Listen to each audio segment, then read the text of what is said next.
Hello दोस्तों, स्वागत है आपका बिंदास लर्नर में।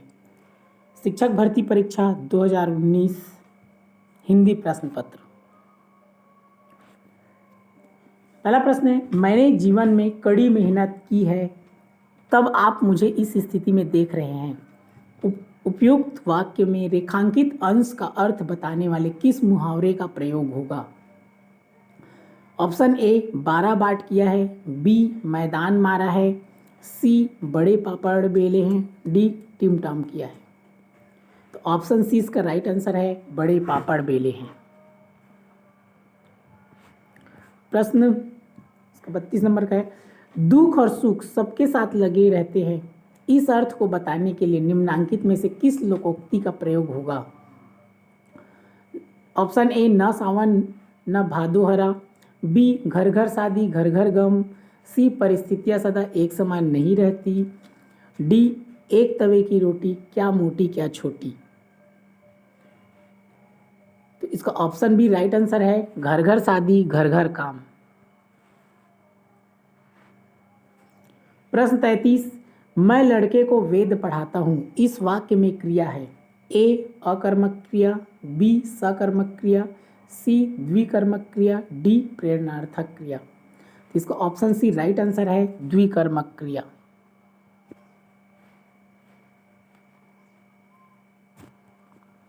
प्रश्न 34, कानों में चुपके चुपके से कोई मधु धारा घोल रहा, इस उदाहरण में किस शब्द शक्ति का प्रयोग है?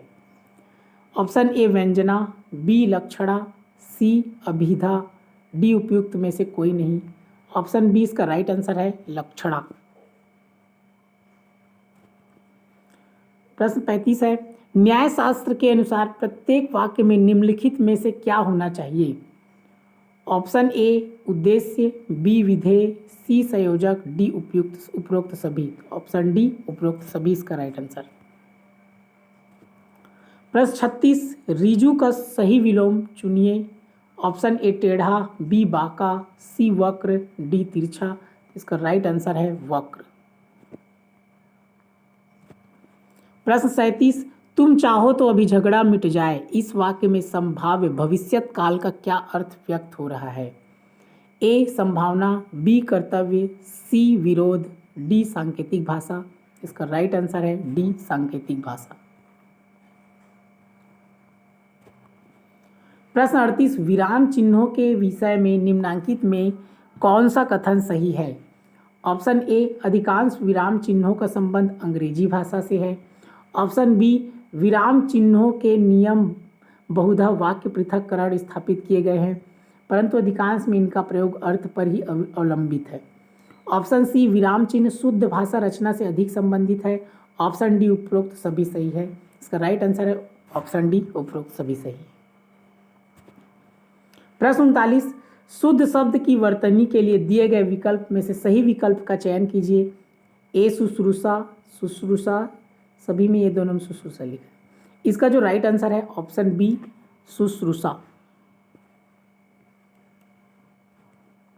प्रश्न 40, निम्नलिखित में से कौन सा वाक्य प्रविशेषण का उदाहरण है?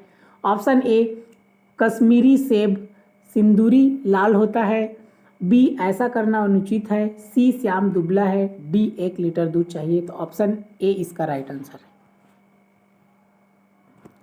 प्रश्न 41, हिंदी में कितने सर्वनाम हैं? 10, 8, 11, 5। तो ऑप्शन सी 11।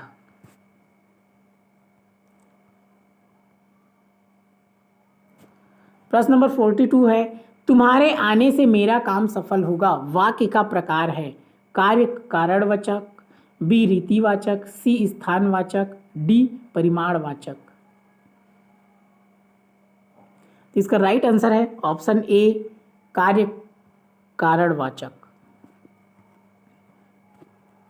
प्रश्न नंबर 43, अपनी करनी पार उतरनी का सही अर्थ क्या है? ए अपने कर्मों से ही भला हो सकता है, बी सफलता ही यश का कारण होती है, सी जैसा करेगा वैसा भरेगा, डी इनमें से कोई नहीं। तो ऑप्शन ए इसका राइट आंसर है, अपने कर्मों से ही भला हो सकता है। प्रश्न नंबर 44, पूर्ण विराम का प्रयोग कब किया जाता है? ए प्रत्येक पूर्ण वाक्य के अंत में, बी बहुधा शीर्षक और ऐसे शब्द के पश्चात जो किसी वस्तु के उल्लेख मात्र के लिए आता है। सी भक्तिकालीन एवं रीतिकालीन पद्यों में अर्धाली के पश्चात। डी उपरोक्त सभी सही हैं।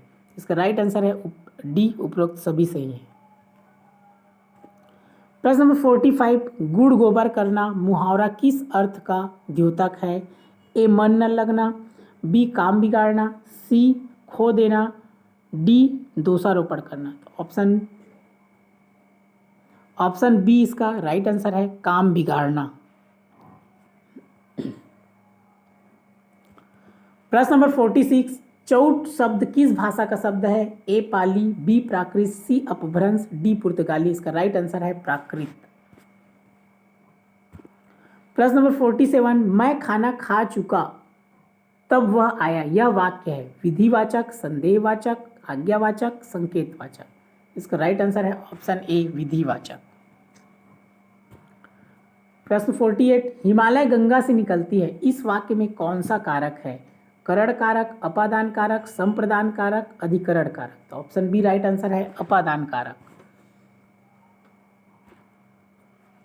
प्रश्न 49, फारसी तद्धित प्रत्यय के कितने प्रकार हैं?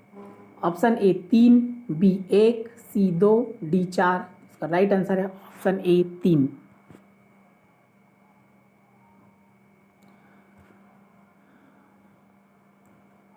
यह पठित गद्यांश है, इसको आप पढ़ लीजिएगा। इसमें दिया है, गांधी जी किसके द्वारा कठोर से कठोर हृदय को भी कोमल बनाने की बात कहते थे? अशांति के द्वारा, हिंसा के द्वारा, प्रेम और अहिंसा के द्वारा, श्रद्धा और भक्ति के द्वारा। तो इसका राइट आंसर है ऑप्शन सी। आप गद्यांश को पढ़ेंगे आपको समझ में आ जाएगा। प्रश्न 51 है, दिए गए अपठित गद्यांश का सटीक शीर्षक क्या होगा? प्रेम और अहिंसा का महत्व, आत्मिक शक्तियों का विकास, सभ्यता एवं संस्कृति, इनमें से कोई नहीं। तो ऑप्शन ए राइट आंसर है प्रेम और अहिंसा का महत्व। प्रश्न नंबर 52 है, शांति के अभाव में मानव जाति का विकास संभव नहीं होगा, ऐसा क्यों कहा गया है?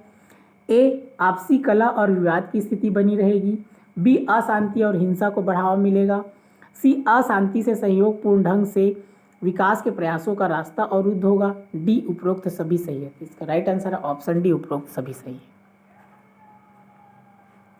प्रश्न 53, निम्नांकित में भाषा सीखने की प्रक्रिया अंतर्गत पहला क्रम है, पहला होगा ये ऑप्शन है श्रवण, वाचन, पठन, लेखन। इसका होता है LSRW।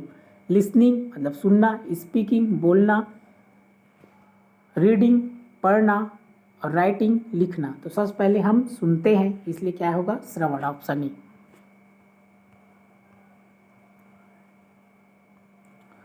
प्रश्न नंबर 54, यह वाचन पठन वह जटिल अधिगम प्रक्रिया है जिसमें दृश्य श्रव्य सर्किटों का मस्तिष्क के अधिगम केंद्र से संबंध निहित है। यह कथन किस शिक्षा शास्त्री का है? Catherine O'Connor, doctor Maria Montessori, Thomas Aquinas, Rene Descartes. तो इसका ऑप्शन है राइट आंसर है कैथरीन ओकानर। प्रश्न नंबर 55, किसी बच्चे के लिए श्रवण कौशल विकास का क्या महत्व है? नए नए शब्दों को सुनकर बच्चे के शब्द भंडार वृद्धि होती है, अन्य लोगों को बोलते देखकर और सुनकर स्वयं सही उच्चारण, उचित स्वर गति एवं उच्चारणगत आरोह अवरोह के प्रति सजग होता है, सी श्रवण के प्रति जागरूकता होता है जिसमें स्वयं के विचारों का व्यवस्थित रूप से प्रस्तुत करने में कौशल का विकास होता है। उपरोक्त सभी सही। तो ऑप्शन डी राइट आंसर है, उपरोक्त सभी सही है। इस वीडियो को ध्यानपूर्वक देखने के लिए आपका हृदय की गहराइयों से प्रेम पूर्वक धन्यवाद।